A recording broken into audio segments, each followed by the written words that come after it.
Isa siyang chef dito sa Ireland. So, share niya sa atin yung journey niya. Nag-umpisa ako as chop lang, mga gulay. Send ako ng CV. After 2 days, in-interview nila ako. Wala rin akong idea about Ireland. Alam ko lang Europa. Pero iba pala yung reality. Pwede bang magsalita ng negative?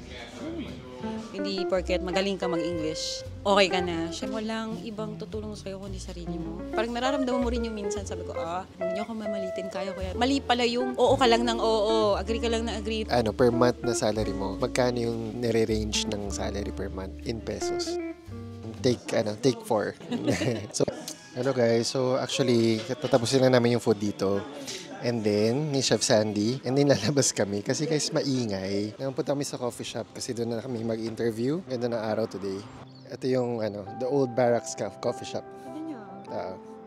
kahit maaraw, malamig pa din. Ireland life. Hello. How are you? What do you want? So that's the Brazil here. Just if you want to compare with the Mexican, that's the second rich we have. This Maybe is Honduras. Mexico. Honduras, is it? That's the Honduras.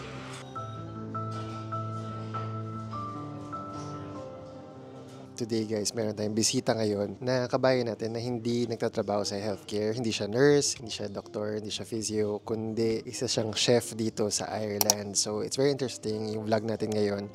Makakasama natin si Chef Sandy. Tatawagin natin siyang Chef Sandy kasi chef siya. And then share niya sa atin yung journey niya dito sa Ireland. Paano siya nag-apply, anong klaseng buhay meron dito, mga expectation versus reality, yung totoong buhay ng isang kagaya niya na chef dito sa Ireland. So Chef Sandy, welcome to the vlog. Hello everyone.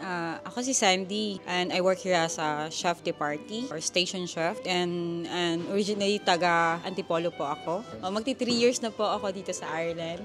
Sandy, let's talk about your background muna sa Philippines. Siyempre, bago ka nakapunta dito, kinailangan mo muna mag-work sa Philippines, di ba? Kailangan mo muna magtrabaho. Ano yung course mo sa Philippines and ano yung mga saan-saan ka nakapagtrabaho bago ka nakapunta sa abroad? Undergrad po ako 2 years and then I started working sa kitchen po when I was 17. Kasi working student ako Started in the kitchen at a very young age po. Ayun, tumutulong sa mga chef, mga preparation nila para sa shift na yon, sa service. Ito, mga garnish, mga ganyan. Nag-umpisa ako as chop lang, mga gulay, balat-balat lang, sibuyas, patatas, doon lang lahat, nag-umpisa lahat. Assistant, oo. Nakitaan ako ng may-ari, ng potential. That's why na-absorb ako. Tapos nilagay nila ako sa hot kitchen na ako from dun sa restaurant na yun. And then, Korean restaurant. Ilang taon ka nagtrabaho sa Philippines sa kitchen bago ka nakapag-abroad? I think it's 11 years. Bago ako, 11 years. So, I started at 17. Entirety of the 11 years, saan ka nag-work sa Philippines? I started sa Quezon City, doon talaga kami. Nag-work na rin ako sa Malate, Makati, BGC. Actually, parang nalibot ko na lahat sa Manila. So, Ano pinagusto mo? Na area BGC. Pag sinabing chef ba, ano ba to? Ikaw ba yung namumuno dun sa kitchen? Ano ba? Explain mo sa amin. Around magkano siya ng chef sa Philippines? Malalim kasi pag sinabi mong chef. Pero may criteria kasi may iba-ibang level. So, merong commie chef, chef de partie, station chef, mga ganyan, sous chef, junior sous chef. Iba-iba. Pilipinas kasi, mag-umpisa ka sa minimum Magkano pa yung minimum before? It's like, wala pang 500 that time per day.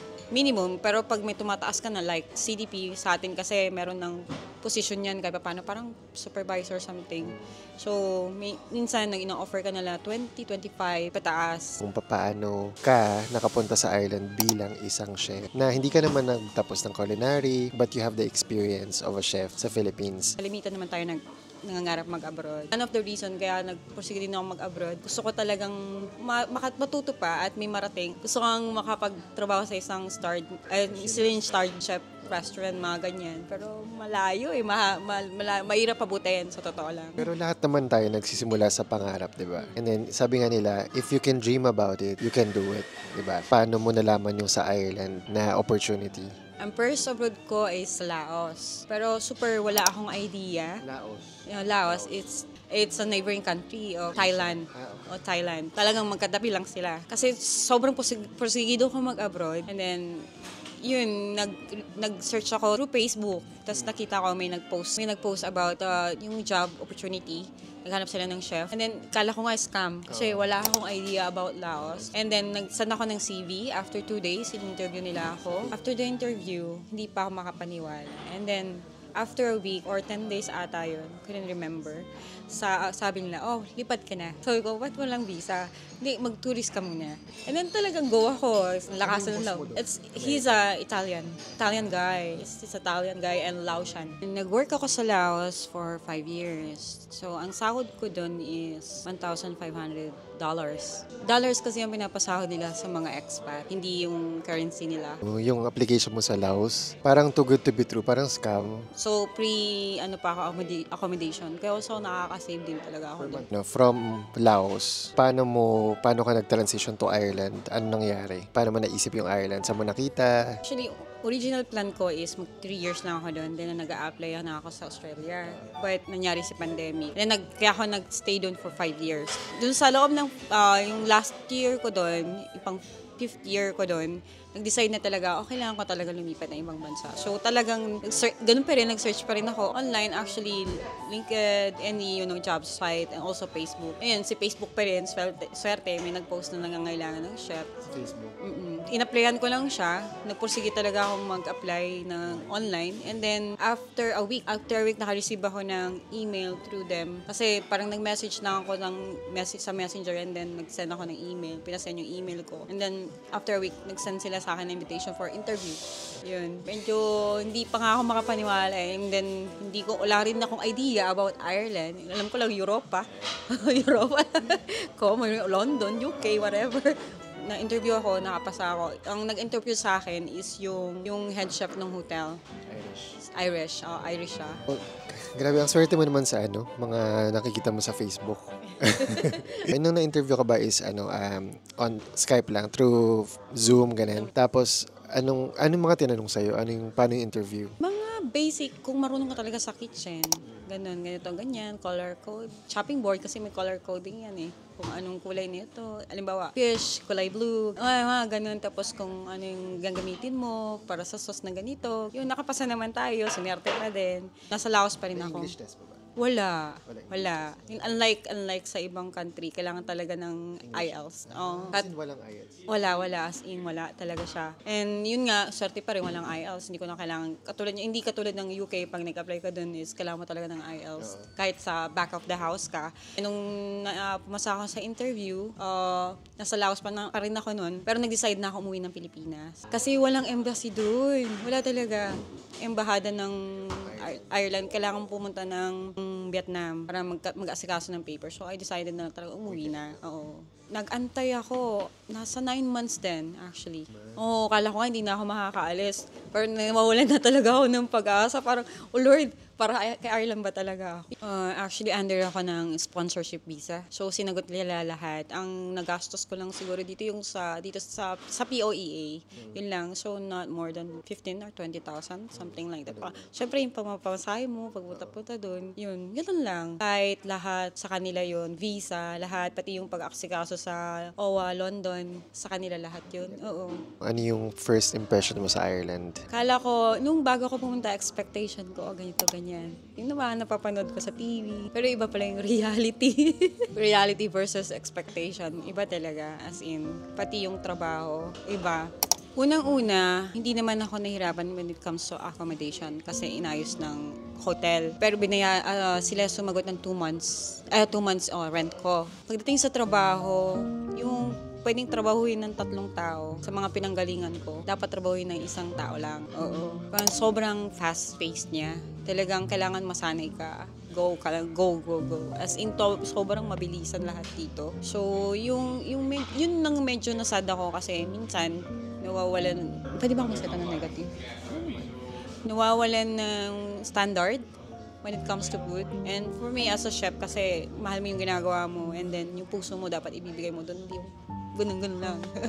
Alam mo yung ano na yung sinasabi mo na yan, hindi lang yan applicable sa kusina eh. Applicable din yan sa nursing. I know marami makaka-relate din na sa nursing dahil understaff, ganyan. So parang yung gusto mong mabigay na quality ng service, hindi mo kayang ibigay kasi it's not possible kasi nga isa ka lang, di ba? Ano yung mga bagay na nahirapan ka dito sa pagdating mo sa Ireland? Nahirapan ka mag-adjust at mag-settle? Una nahirapan ako, of course, language barrier. Hindi porket magaling ka mag-English, okay ka na. Siyempre, iba pa rin yung pronunciation nila, the way they speak, na mabilis. Kailangan talaga iintindihin mong maigi. Hindi magagalit sa'yo yung head chef, yung mga katrabaho mong lokal. Syempre, pag hindi mo sila naintindihan, ganyan. Syempre, yun yung naging unang conflict ko. Kasi syempre, maraming pagkakaiba. Doon ko lang na-realize yung mga English Americans and English Irish. It's different talaga. Huge difference talaga. Yung mga ginagamit na terms nila, ginagamit. Like tulad kanina, chips. Sa atin, fries lang yun. Nung katagal bago mo nasabi na okay,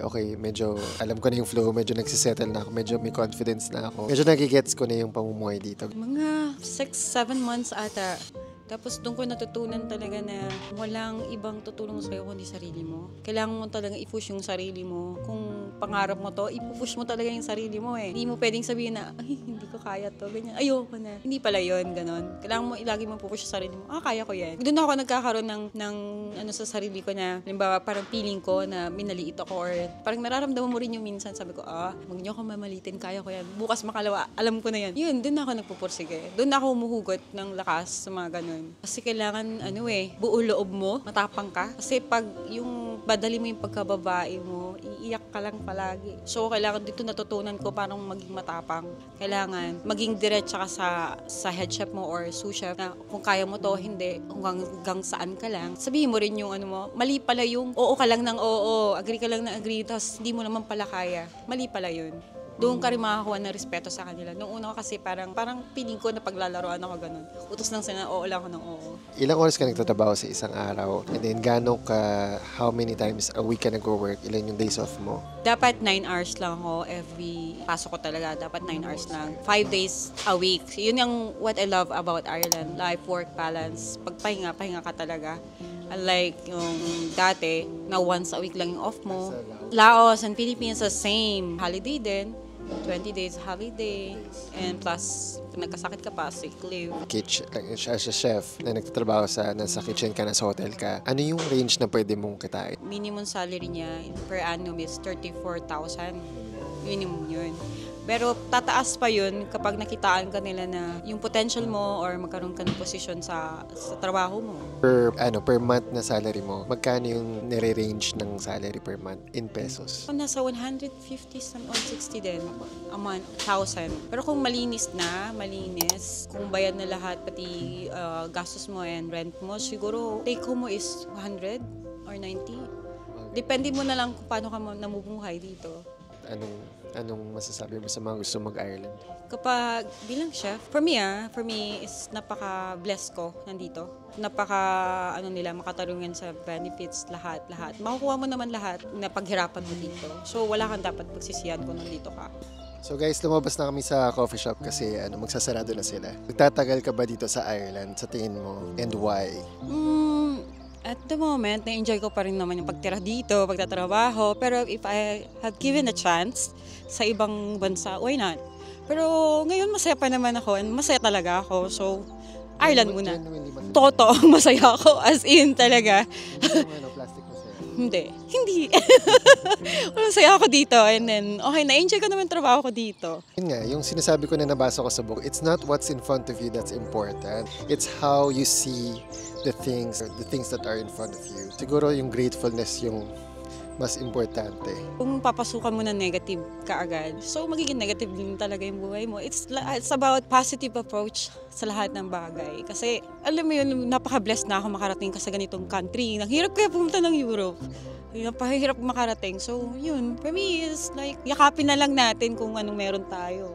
So, gusto ko magpasalamat kay Chef Sandy sa pagpapaunlak na mag-interview at i-share sa atin ang kanyang journey from the Philippines to Laos, now to Ireland, and shinare niya sa atin yung kanyang mga natutunan bilang isang OFW dito. So thank you for being in the channel and sharing your journey sa amin, sa mga viewers. Marami kami natutunan sa iyo at sa experience mo. So thank you. Salamat din for opportunity. Salamat din sa opportunity na makausap kita, and I really love your channel. Maraming kang na-inspire na tao. Pati ako, last time, sabi ko, tuwa ako dun sa vlog mo. Chef Sandy po ay nag-start siya actually ng YouTube channel, and she's starting to create videos din here in Ireland. So share mo sa amin kung ano yung tungkol saan yung channel mo and saan nila matatagpuan yung channel mo para ma-follow ka nila. So, Chef Sandy's Vlog sa page and YouTube channel. And yun, ang content ko is yung pakita yung lugar and gaano kaganda si Ireland and yung culture nila actually. Sana na marami kayo natutunan dito sa vlog na to, and sana i-follow nyo rin si Chef Sandy sa kanyang content creation journey. Sa mga vlogs niya makikita niyo yung mga magagandang lugar sa Ireland, and nag-interview rin siya ng konti ng mga people in the street. Thank you guys for watching. Like, share, and subscribe the video, and as always, we'll see you next week for another vlog. Bye! Tapos na ba?